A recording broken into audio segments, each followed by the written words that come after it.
Come here.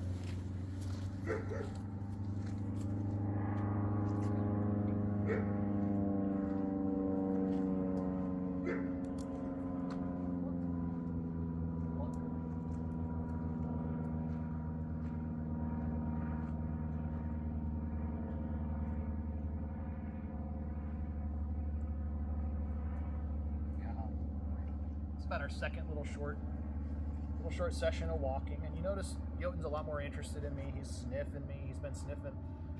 I've gotten up from my chair a couple times, and he comes over and sniffs my chair.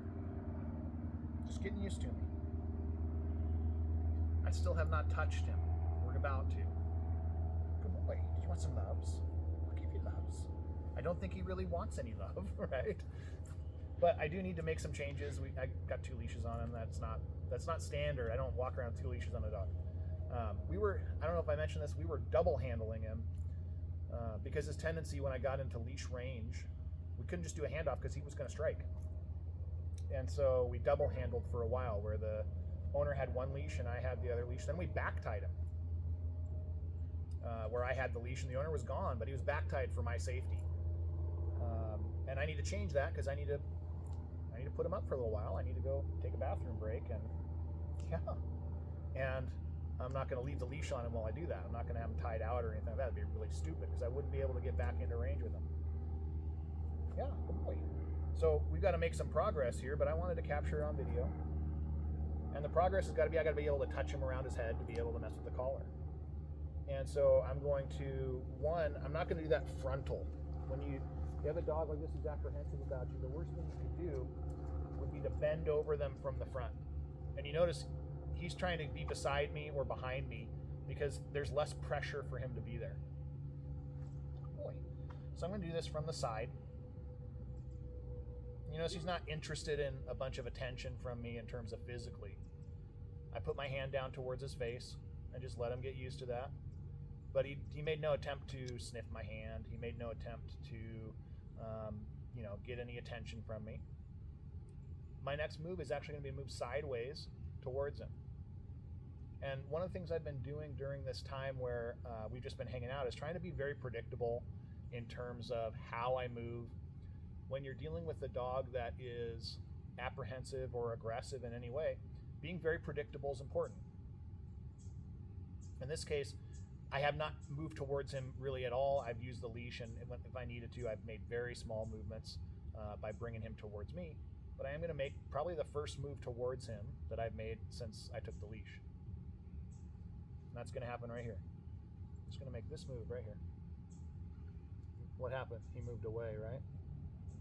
So if I chase him and continue to put pressure on him, he's going to feel like I'm after him, like I'm trying to do something he doesn't want me to do. So now I can move away.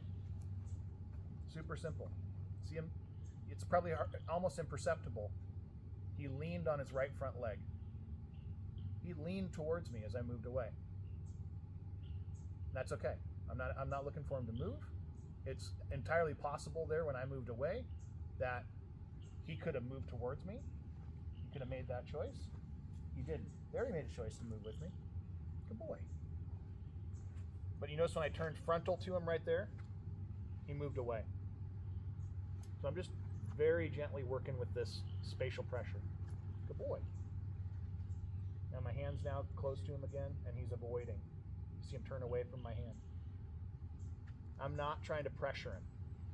I want him to, really, ideally, I would like him to choose to move over towards me and allow me to touch him. That would be ideal. If he doesn't make that choice, we'll go there, but I'll try to do it in as low pressure as possible. Good boy. What a good boy. So there's a little move, and you see him move away.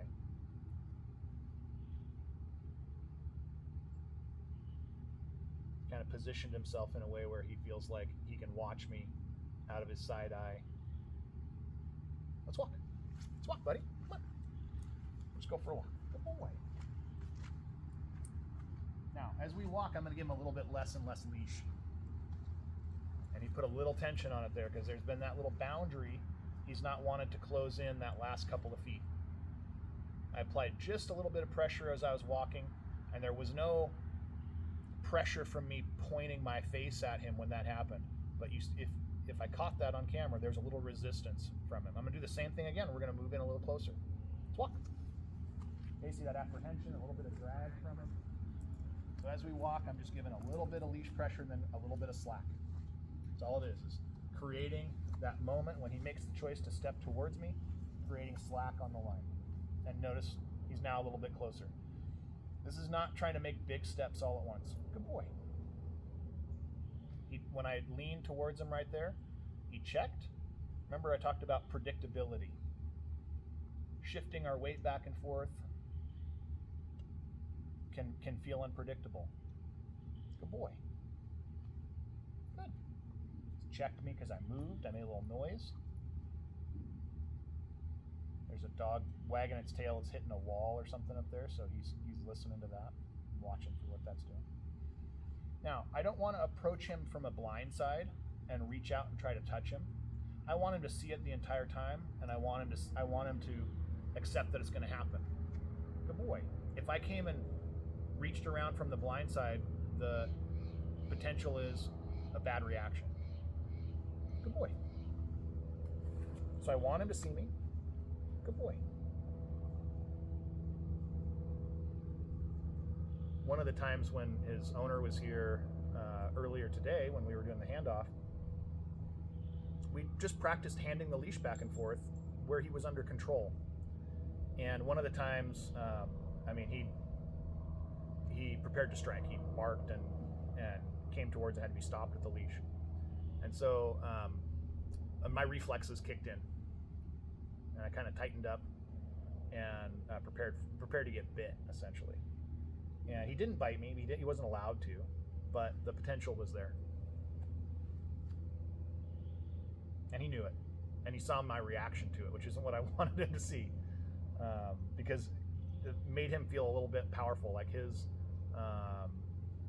threat display pushed me off of him. And that probably taught him a little lesson, that he's got a little bit of power there to make me move. So I want to be very careful not to react rapidly if he shows me something I don't want to see. Good boy. So he's laid down a little bit. I'm going to put my hand closer to him, and he made a choice there to move away from it. He's lip licking. Good boy. But I do want you to notice the victory that we're claiming right now is he's close. That's all we were looking for here, is this close, and we're going to go to touching him, as the situation allows. Good boy. So I'm going to come down. I'm going to show him my hand again. Good boy. He's giving me a good sniff there. My smelly foot, apparently. Sniffing's fine. I'll let him. Good boy. Again, trying to be as predictable as possible. Oh, see, there's a little apprehension. Just the fact that I kind of leaned on that foot that was near him, it popped up. Let's walk. There's a little resistance to the leash. Sorry, we're in the flight path for the airport, so planes coming over, messing with the audio. Good boy. Good boy. Notice the stiffness in his body. It's not stiff as a board. He's not super resistant, but he's not relaxed. And I'd much rather he be relaxed. Good boy. So again, from the side, notice as I move a little bit in, he leans away, even steps away. Just things to watch. Good boy. That resistance. So when we're applying a little bit of leash pressure to move him, that leash pressure needs to be horizontal with the ground. If I apply upward pressure, he can't turn that off by moving. I want him to move with the pressure. Good boy. That was so what? Good boy. Now he's around the other side of me. Doesn't want to spend time here in front, because that feels like pressure. Good boy. But notice, every time I move towards him, he moves away. He's telling me he doesn't want any. He doesn't want anything I've got. This wouldn't be a bad time to introduce something he wants, like food. I'd want to keep that at a very low level of arousal, though, because if I get him too excited, It's hard to see when that switch flips. Hey, buddy, let's walk.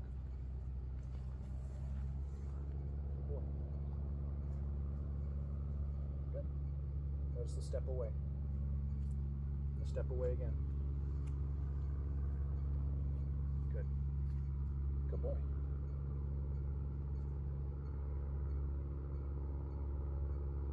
Okay, let's walk.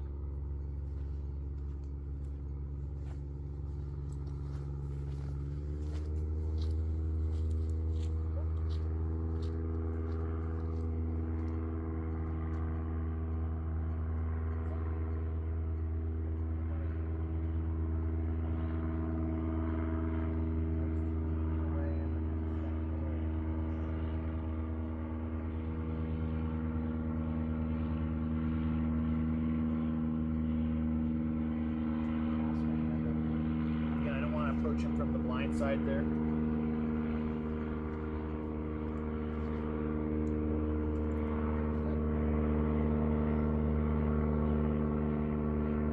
The worst thing I could possibly do here: hold my breath, hesitate as I move, reach for him from the blind side, grab the collar, and start messing with him. That would, down a litany of wrong moves. Okay, remember what I said. I want to be predictable. I want him to see me. When I move and when I touch him, I want it to be deliberate, smooth. I want my breath to be free. You want to hold your breath and act like you're scared. Dogs definitely pick up on that.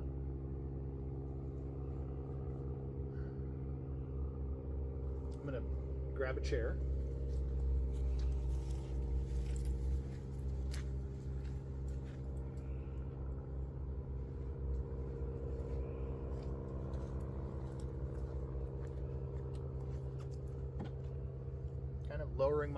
Lowering my profile could help here.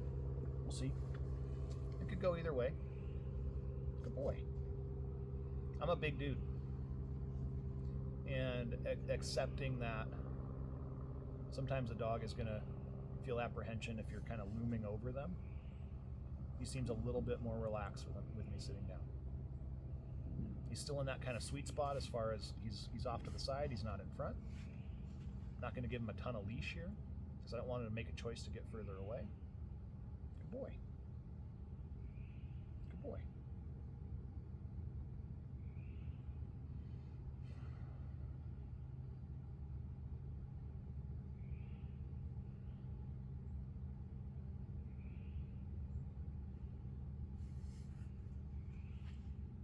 Good boy. My tummy's growling. It's time for lunch.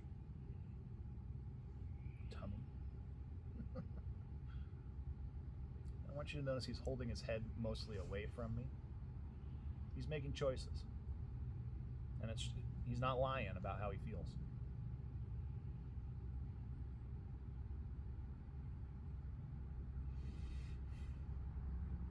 He's doing a lot of sniffing of the air.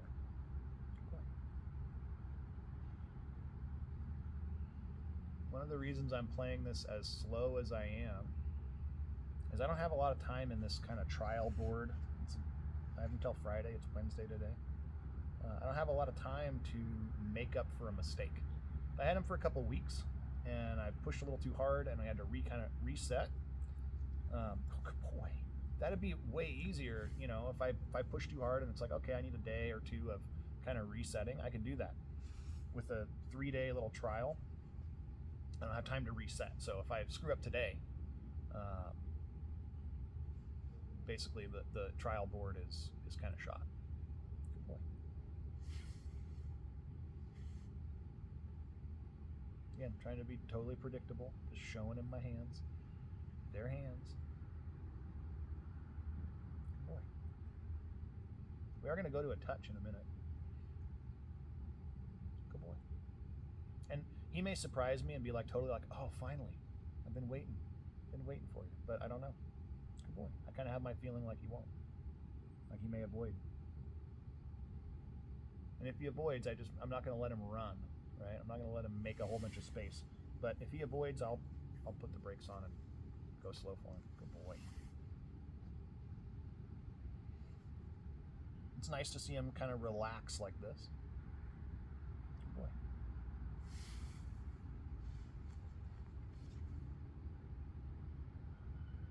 There's a little bit different choice there. So the last few times I moved my arm closer to his face, he's kind of leaned away, moved away. That one was a little bit more accepting, which is kind of promising. Would you like a scratch? I'll give you a scratch. I'll give you a scratch. Good boy. Oh, that's a good boy. Little lip lick there. Wide eyes, like, oh my goodness, I didn't think that was in our rules. So we're going to observe those things because he's talking. He's talking with that body language of how he feels. Notice he leaned way away. Good boy. You want another one of those? Notice the ears. That ear posture in a German Shepherd where their ears turn upside down, and oftentimes the top of their head, if you like, you could put a straight edge from their nose all along the top of their head to their ears. That's a kind of fearful ear position, something you should watch for. He's only doing it with one ear right now. He's got to kind of turn down and back. He's a little more alert. There's lots of noise going on. There's this airplane kind of buzzing us, so he's listening to that. He was listening to a jet earlier and looking for it. Good boy.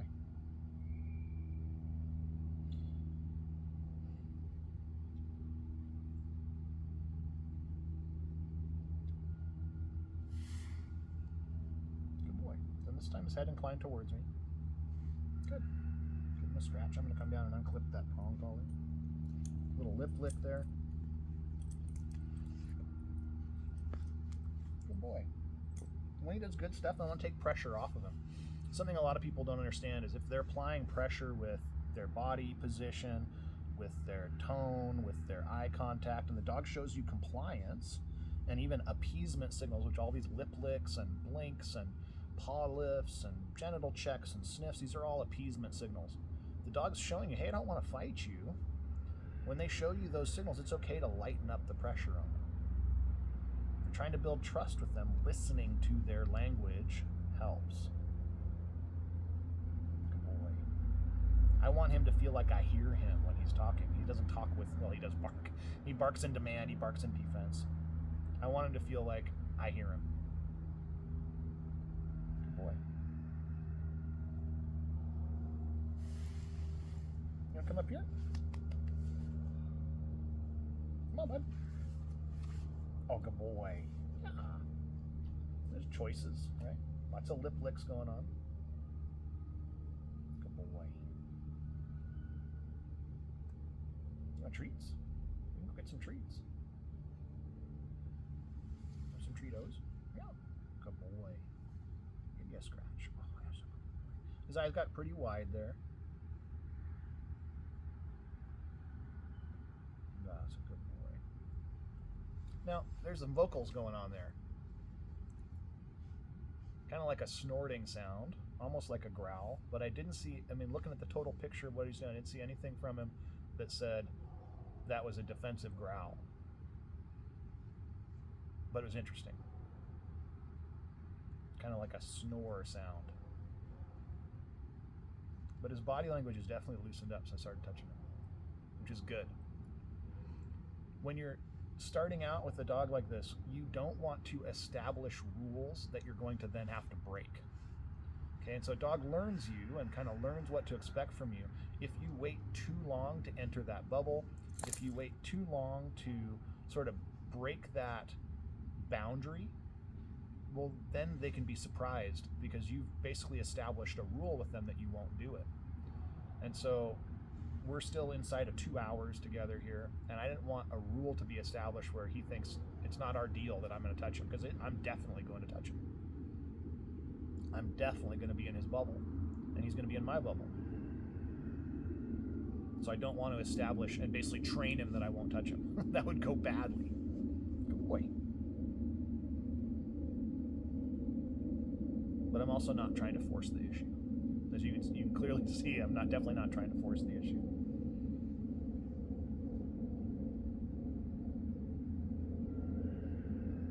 Did you like the scratch? Oh, another one? I'll give you another one. 9. So that was a growl. That was a definite warning growl.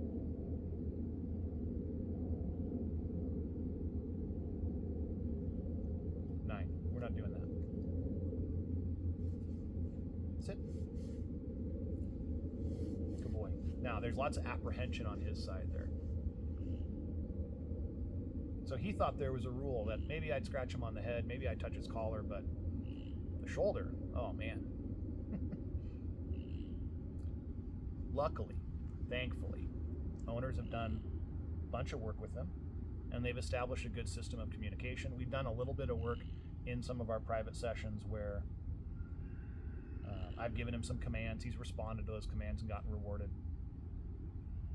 And he definitely has an understanding of a correction marker which says, hey, don't do that. The leash comes into play if you start to do this stuff, whether that's giving a reaction that shouldn't, pulling at the leash, failing on a command when it's a known command. And that's a conditioned response. But that was interesting. The definite warning growl.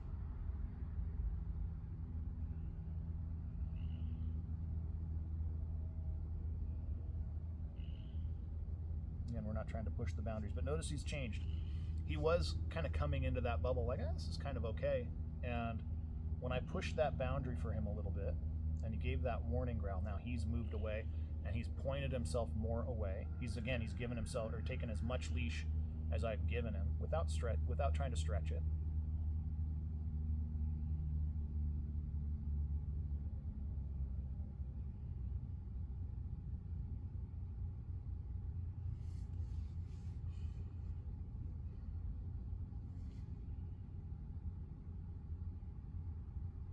We were right on that edge of that threshold there.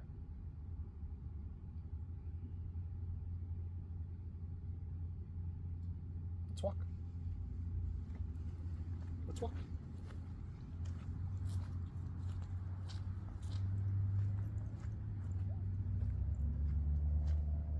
There's a hardness to his eyes right now that wasn't there a minute ago. When he's looking at me now, it's kind of guarded. And when I look back at him, he's avoiding. Okay, so I may have pushed that limit a little bit beyond what was productive for this moment.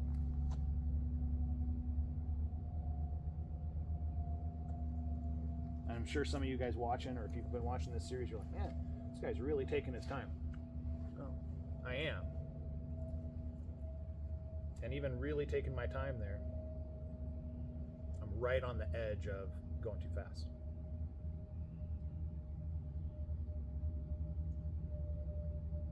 I think we're probably going to take a break and let him decompress a little bit. And in the beginning of coming back together, it'll probably be a little hard.